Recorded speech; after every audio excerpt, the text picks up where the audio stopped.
Hi everyone, and just a really quick video from me to show you what came through my door today. Well, actually it didn't come through the door. I had to open it and take it off the postman, but you get my drift. I'm really excited to be able to share this with you. This is our first ever UK opportunity to purchase, sorry, I'm just get the box in, to purchase a paper pumpkin. Now, up until now, these have only been available in the United States, but they have opened it out to all markets now, and I thought you might want to have a quick look. You may well have seen it. If you have, then this video is not for you. If you haven't, keep watching. Okay, so in it, oh, I keep knocking the corners off my glass now. I might have to stick those on. Okay, in it we get lots of goodies and this lovely blue tissue paper. I can see myself saving all this tissue paper for crafts and things with the children. Okay, I'm just going to take that blue tissue out of there, and it's a lovely big sheet of almost sort of balmy blue. Okay, let's pop that out of there and you can see what I've got in the box. So the first thing out of the box is, I should say, this. Now, the first paper pumpkin that you purchase comes as a welcome box, and within that you get a block. Now, you do need to hang on to this block because you don't get one in every paper pumpkin box. You do get one in most of our Stampin kits, and as a result of that, I'm just reaching around to the tin I keep my blocks in. As a result of that, you can see I already have quite a few of these blocks which have come in Stampin kits. You don't get one in a non-Stampin kit, but you do get one in a Stampin kit. So you've got everything ready to go when you make it. So you get one in here. It says, say hello to your new stamping block. How do you use it? Just place a stamp on the acrylic block, apply ink, stamp your project and repeat. P.S. This block is an important stamping tool, so be sure to keep it where you can find it for future projects. Well, as you can see, I keep mine all in a tin. So we've got that. This just tells us a little bit about it. It tells us how to mount the stamps if you're a new stamper, which is really good. And you've got it in English, German and French. Okay, so we'll pop that to one side for the minute. They all come in these really nice boxes like our kits do, and these boxes can be reused. Okay, right, so the next thing I'm pulling out of here is a Stampin' spot. So each paper pumpkin, you'll get a Stampin' spot with it. Usually if I've got the big ink pad, I don't tend to use these. I tend to use these for giveaways or for taking away if I want to take some Stampin' with me and haven't got room for the big blocks. But I don't actually have this one yet. This is one of our new ink colours, Peaceful Pine. So we have the Return and Crisp Cantaloupe. We have Peaceful Pine, Hydrangea Hue, Golden Glow, and there's a pink one I can't remember the name of yet. Okay, then we get a stamp set. So because this comes with ready printed images, you don't tend to get loads of images, but you do tend to get some nice greetings. So we have got thanks, happy birthday, happy Father's Day, older, wiser, better, you are a lifesaver, you're an inspiration, and then we've got dad, son, we've got three little birds here, this sort of rope piece, and these little bulrushes, which are really nice. Now, one thing I want to tell you is that this kit actually coordinates with a suite that is going to be available in the new catalogue called Waterside Retreat, and that is also the name of this paper pumpkin.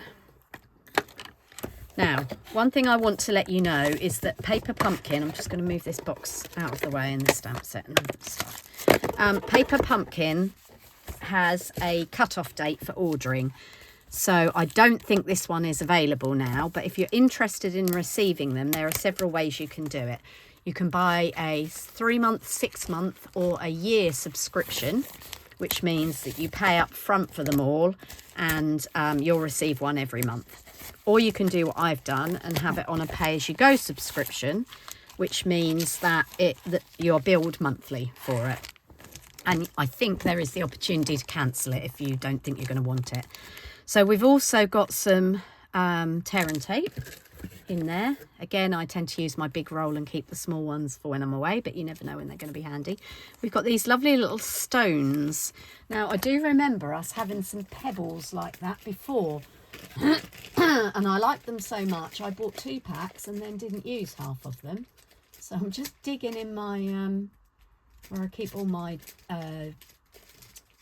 gems and things to see if I've still got some to compare them to the last ones. Can I find them? No. Of course I can't find them. That would be far too easy. Ah, hang on. What are these? No. Don't know what I've done with those. Must have put them away. But we definitely did have some like that before. I really need to sort out my storage for my gems because it's getting a little bit muddled and a little bit manic. Anyway, I can't find them, but you'll just have to take my word for it that we did have some before, but they were sort of a greyish colour. They'll be about somewhere, but as to where they actually are is anybody's guess. Oh, here we go. These were what we had before, the enamel pebbles. So they are quite similar to these ones. So if you've got any of those lurking about, obviously you can use those as well. Just put those out the way. They're self-adhesive. Right, then you get your envelopes. Now these are all the same. So this kit makes 2, 4, 6, 8, 9 cards if you follow the instructions, which I'll come to in a minute.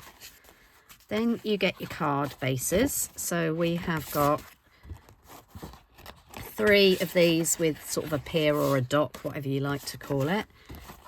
And we've got 3 of these with the wood grain. There should be some more. Yes, here they are.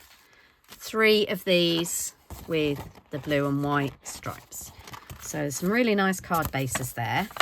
I'm showing you this as a show through, but I fully intend to see how many cards I can get out of this paper pumpkin kit without following the instructions. So, you know, keep your eyes peeled for that. So then you get these, which are already die cut, so you just need to pop them out. So we've got this little cottage by the lake, some seashore, some oars, a plank, fish and a life jacket and a bicycle, and this piece of trim. And there are 3 sheets of those because they go with the different cards. Then we have got a sheet of white, plain white, ready cut pieces. I'm guessing they're for sentiments. Oh, we've got these as well, which I'm guessing are for sentiments. And then we've got a few extra pieces. So we've got 3 of these card mats in this blue. They're single-sided. The cards are all single-sided as well. 3 of those, so they're obviously to go on a specific card. And then we've got 3 of these. So these are already die cut, just pop out circles with that nice detail around the edge. And in fact, we had a set of shapes that had that nice detail around the edge. And these, which are like little hanging signposts. So those, again, go on the different cards. And then finally, last but not least, just to give you an idea of how the cards are made up, we get some instructions. So these, these are the 3 designs. You've got this one here, which has got thanks Dad on it. This one, older, wiser, better and happy birthday. And this one, you are an inspiration and happy Father's Day. And the instructions go through step by step. First of all, they tell you which pieces you need to punch out for each card. So these are all the bits you'll need for the card with the dock. These are all the bits you'll need for the card with the wooden background. And these are the bits you'll need for the stripy blue one. So you can get your bits all prepared, and it shows you even what you need to stamp from the stamp set. Hopefully you can see that there.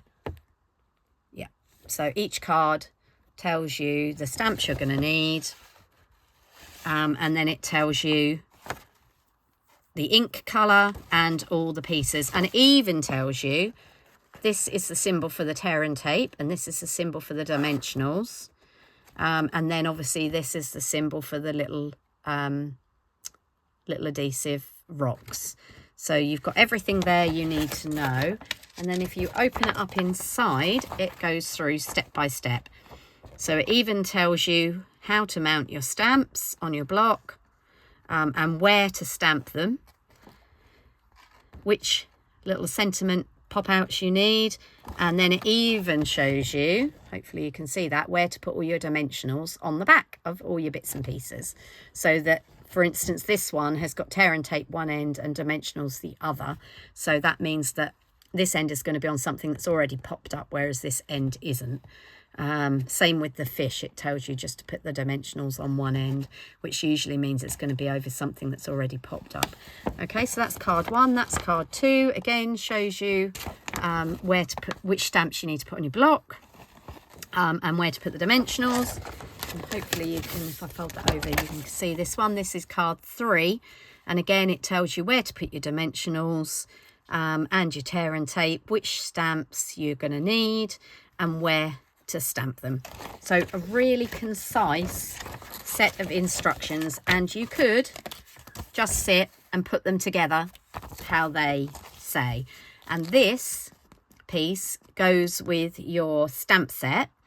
So I have seen, because we've got the new photopolymer stamps, which don't come in a case like they used to, they come in an envelope. This is your stamp set, and you can see it coordinates there. Now I have seen some mutterings saying that people like to keep their stamp sets on this piece so they can see them better, but that in order to do that they would have to cut it off the instructions, and they like to keep the instructions separate. So my solution to that would be, if you really want a piece of paper to go behind your stamps, then photocopy it and cut it out, and then you can stick it onto the back of your stamps, or whatever you want to do. Or you could keep the stamp set with the instructions once you've used all the bits and pieces. As I said, there are lots of different ways. There's no right way, there's no wrong way. So that is all of the bits and pieces for my very first paper pumpkin, and I will look forward to making that. I will make up one each of the cards following the instructions from Stampin' Up. But then what I plan to do is use the rest of the supplies to see how many alternative cards I can make. And I have got the Waterfront Retreat designer series paper on my shopping list, which I could have ordered early because I am a demonstrator and I could have got all this on a pre-order, but I decided to wait until almost the beginning, because then it goes on to my May, June and July sales figures. Okay, so that's that. Just a very quick video that went on for 13 minutes in 13 minutes in the end. If you're interested in any further paper pumpkins, I think if you go onto the website, it will show you the next couple that are coming, and they all look really good. And if you're like me and you sometimes just need a really quick card, the next one is all celebrations, and I think the third one after that might have some bicycles in it, possibly. But as I said, you can look on the website for details, and you can order through the website direct, or I can add it to my order for you when I order. So hope you've enjoyed the quick whiz through the contents, and I will be back soon with another video showing you how to put the cards together. Okay, that's it for now. Thanks for watching, and happy stamping.